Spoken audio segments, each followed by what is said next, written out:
5 नए जजों की तैनाती के लिए जुडिशल कमीशन का इजलास हुआ। इजलास किसी जज की तैनाती का फैसला नहीं कर सका बल्कि इख्तिलाफ का शिकार हो गया। इजलास में चीफ जस्टिस और कमीशन के जज साहिबान में इख्तिलाफ हुआ। जुडिशल कमीशन में इख्तिलाफ का मंजरनामा पहले पस मंजर में था। जब कमीशन के सेक्रेटरी की तरफ से जुडिशल कमीशन की कार्रवाई का एलामिया जारी हुआ तो इस वक्त सारी हकीकत वाज़ेह होकर सामने आई। सबसे पहले खबर आई कि सुप्रीम जुडिशल काउंसिल में 5 जजों की तैनाती को कसरती राय से मुस्तरद कर दिया है। कुछ देर बाद सुप्रीम जुडिशल काउंसिल के सेक्रेटरी की तरफ से एलामिया जारी हुआ, जिसमें किसी तफसील का कोई हवाला नहीं था। सिर्फ ये कहा गया कि जजों की तैनाती के लिए नामों पर मजीद गौर के लिए इजलास मुअख्खर किया गया है।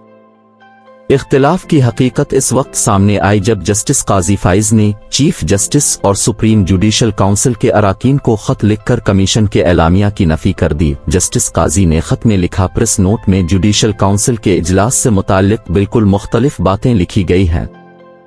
उन्होंने लिखा, चीफ जस्टिस की तरफ से गौर के लिए 5 नाम पेश किए गए। 5 नामों पर गौर के बाद justice Qazi Faez, justice Tariq Masood, Pakistan bar council के नुमाइंदे अख्तर हुसैन और कानून के वजीर नज़ीर तारुद ने 5 नाम मुस्तरद कर दिए, जबकि चीफ जस्टिस उमर अता बंदियाल के पेश करदा 5 नामों के साथ इत्तेफाक करने वाले जज साहिबान में जस्टिस एजाज, जस्टिस सज्जाद अली शाह शामिल हैं।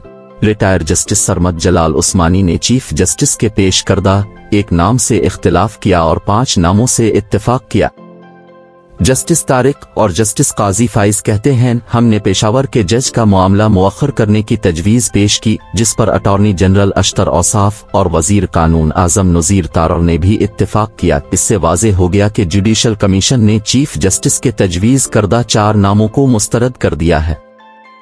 अचानक चीफ जस्टिस गैर मामूली और गैर जमहूरी अंदाज से उठे, अपना फैसला लिखवाए बगैर मुअख्खर कहकर कमरे से बाहर निकल गए। उनके पीछे जस्टिस सज्जाद अली शाह और जस्टिस एजाज भी चले गए। अटॉर्नी जनरल अशतर औसाफ ने अपने वजाहती बयान में कहा है कि मैंने जस्टिस तारिक मसूद के मौक़िफ़ की हिमायत की है।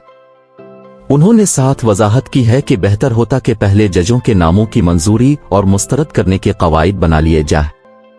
इस वाक़या से पहले चीफ जस्टिस जिन नामों को तजवीज़ करते जुडिशल कमीशन में शामिल तमाम अफराद खामोशी के साथ उन नामों की मंजूरी दे देते।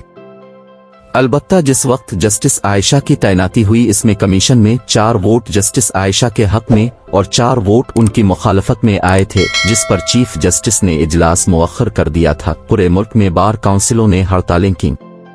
बाद में चीफ जस्टिस ने मामले को संभाल लिया था।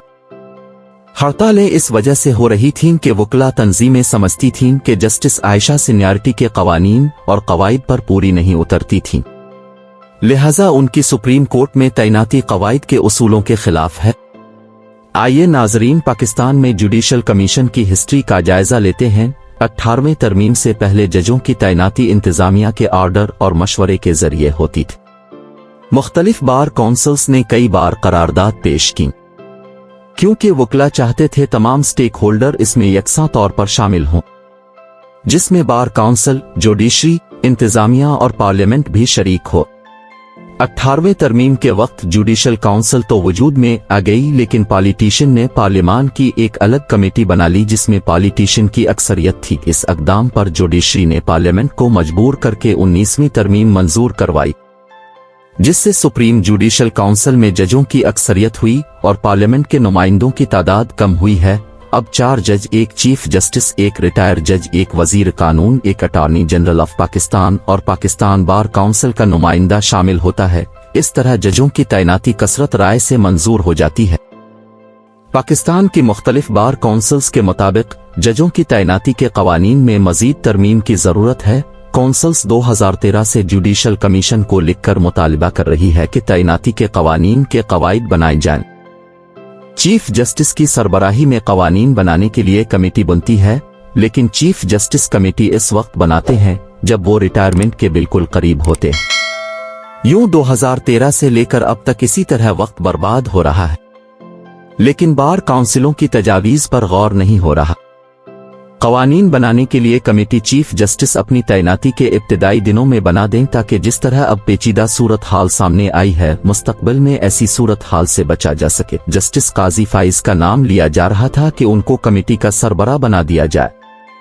سوال پیدا ہوتا ہے پھر قاضی فائز کو کمیٹی کا سربراہ کیوں نہیں بنایا گیا؟ اب دیکھا جائے تو چیف جسٹس کی باری جسٹس قاضی فائز کی آنے والی ہے۔ ان کو چاہیے کہ چیف جسٹس کا عہدہ سنبھالتے ہی کمیٹی تشکیل دے کر قوانین اور قواعد کو وضع کر لیں تاکہ اس طرح کے پرابلم سے گریز ہو سکے۔